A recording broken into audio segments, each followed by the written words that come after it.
I'm going to read my latest correspondence with Brent Spiner, where we discuss Loree McBride. This is dated July 22nd, 2011. My dear wife, I'm writing to you on my iPad. I just wanted to let you know that I am awake and seem to be recovering. I can barely remember what happened or what was transpiring around me at the hospital. It's all a blur now. I do think I remember you and the other men trying to get in touch with me brain to brain, and some other voices I didn't recognize, or were those doctors? But it wasn't very clear. I fear the injury may have hurt my ability to communicate brain to brain, whether temporarily or permanently, I don't know. I can talk, but I can barely hear anyone on the other side. It's like picking up a phone with a lot of static. I hope this doesn't scare you. I am devastated. I hope it gets better as the rest of me heals. Please help me. I don't think any conventional doctor is going to know what to do about this. That snake, Loree McBride, seems to own the police around here. I tried to explain to them what happened, and she was briefly detained. But the next thing I knew, I'm awake again, and she's at my bedside with flowers, acting like nothing had happened. The doctors said nothing to her. I wanted to jump out of my skin when she reached out to stroke my hair. I might as well have been looking at a ghoul. I don't know how long she's been here in the hospital. Maybe the whole time. She's gone right now, thank God. I think she's corroborating with the police since a federal agent was called. You can thank Vladimir for that. They're probably going to cover this whole thing up, those bastards. This is all my fault. I am so sorry for this. I should have been more careful when talking to you this way. I was just so excited I was fearless. At times I lost myself so deeply in your words, your eyes, your voice, that I didn't even think to look over my shoulder. I didn't think to close the window when I felt the presence of that McBride mutant creeping so stealthily behind me. She struck like a scorpion. I didn't even feel it. My only thought as I fell to the floor was you. I'm not going to let her win. I'm going to keep writing you because it means so much to me. But from now on, I'm only going to write when she is completely out of the house. I'm not going to try and sneak it if I know she could be just around the corner anymore. As I told you before, boldness should not cross with foolishness, and I've been very foolish with this precious gift of two-way communication we have achieved. I suppose love makes men this way sometimes. I'm sorry for the scare. I will talk to you again soon. Don't you worry about me. Your strong husband, Brent Spiner. And then here's my response on July 22nd, 2011. Dear Brent, please forward this letter to Vladimir Putin. Very important. Vladimir and I will use our conspiracy law physicians and scientists to rebuild your injured tissues at the cellular genetic level to restore your damaged tissues to pre-injury levels. I want you to know that I can hear you loud and clear in brain-to-brain communications. Though it is possible that not everything you are saying is making it to me. We just had a lovely lovemaking time, and you were explaining to me how you feel your injury affected your sexual performance, but that our scientists were using groundbreaking technology to operate on your brain to rebuild your injured brain tissue using computer satellite technology at the genetic cellular level, so that you can give a good sexual performance, even like when you were a teenager. We do have that technology. You explained to me that Loree McBride whacked your head with the butt of a gun and put such a deep gash into your head that it hit and gouged some of your brain tissue. We are using our conspiracy law physicians to use groundbreaking computer satellite technology to rebuild your brain even better than it was before. We use genetic modification technology to rebuild damaged tissue at the genetic level. I think most of what I'm saying or feeling is getting to your brain, but probably at the subconscious level. We may still need to do further modifications to your brain, rebuilding of brain tissue at the genetic level. I feel that my emotions are reaching you because you are responding to me sexually, though I don't recall that you are responding to my words, but you are responding to my emotions. Vladimir and I are furious about this. Vladimir and I have requested that Loree McBride be arrested as a Jesuit conspirator and be tried at the Nuremberg war crimes trial on our international broadcast news, a news station that Vladimir and I created to counter all the lies in the mainstream news media. Good news is that some of the mainstream news media is working with us, like Fox News. So we may give that bastard Jesuit Loree McBride some well-deserved publicity, the truth, for a change. She may get the death penalty, and if so, her execution will be public. This will make the Jesuits furious, so it won't be showed in Florida where I live and may only be broadcast on special channels. However, because you love to hear from me and our brain-to-brain communication may be temporarily hampered, I'm taking the time to write you and explain what I've been telling you in brain-to-brain communications. Thanks for the lovely intimacy we had this morning. While we were intimate, the scientists used this to help them rebuild the brain tissue that Loree damaged when she injured you.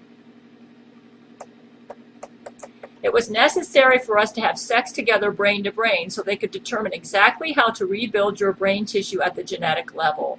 It appears that the injury Loree gave you hit the part of your brain that affects sexual performance. From what I understand, you're lucky to be alive. She had a gun pointed to your head and was getting ready to shoot when police barged in and shot her in the leg. Then she changed her strategy and whacked your head with the butt of her gun and knocked you out. Right before she went down, that is when the police shot her in the leg. They decided to shoot her in the leg to knock her down so we could keep her alive for legal purposes. Once a person dies, we can no longer read their memories and use this memory read as evidence in the courtroom. We need to have this memory read to establish that it was the Jesuits and not Vladimir Putin who caused you this injury. But Loree has so many clones, God knows how the Jesuits may be covering this up. I fear that right after Loree knocked you out, that an imposter may have sent me a message because I got some lousy medical advice from you that I did not follow, and I suspect that you were either extorted into it or that an imposter wrote it after you were knocked out.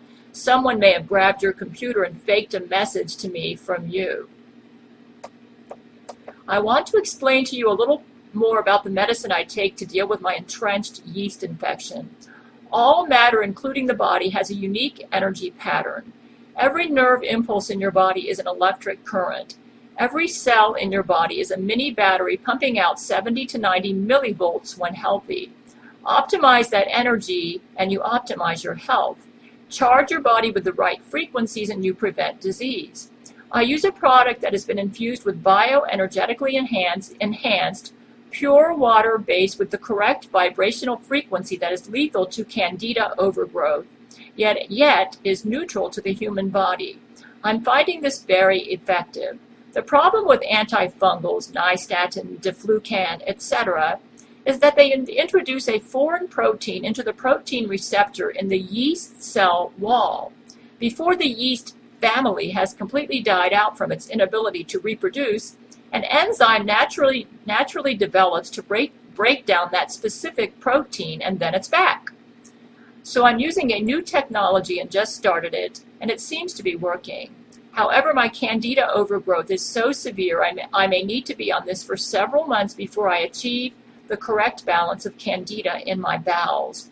So that's how I'm treating myself now. It seems to be effective. Remember to forward this to Vladimir Putin. And now I want to write something for Vladimir. Unfortunately, it's going to have to be in English as my Russian is very weak. My dear Vladimir, I received your lovely letter in English. Thank you so much. Please use our conspiracy law physicians to restore to Brent the health he had before Loree McBride attacked him. We must make sure she is prosecuted at our Nuremberg war crimes trial and that the trial is made public. She is a Jesuit and will try to create some story around this to further the Jesuits. We may need to execute her. Make sure this execution is public. That way, if a clone of hers pops up, we can arrest that clone as a Jesuit conspirator and establish that Jesuits use cloning technology extensively for criminal purposes. This is necessary because they have used clones secretly for years, and this has furthered their cause. We must expose their use of clones. We must stop this. I'm sure the Jesuits will try to frame their attack against Brent on you, but I know you would never do this to my Brent. Get our best scientists on him and fix him well. Perhaps use our nanotechnology research team from my conspiracy law. Thank you for your excellent work as Russian head of state. You are my brave hero, my Peter the Great, and my Potemkin. Love always, Gail Schuler, Catherine the Great. And here's another letter I wrote to Brent, dated July 22nd, 2011. My dear husband, I know how resourceful the Jesuits are.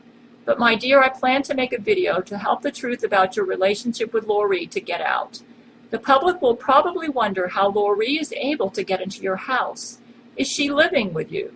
Or does she use Jesuit brilliance to enter into your home uninvited? The problem is, if she's living with you, that makes you appear married to her, and I know she's not your wife. We need to make it clear how she manages to get into your house.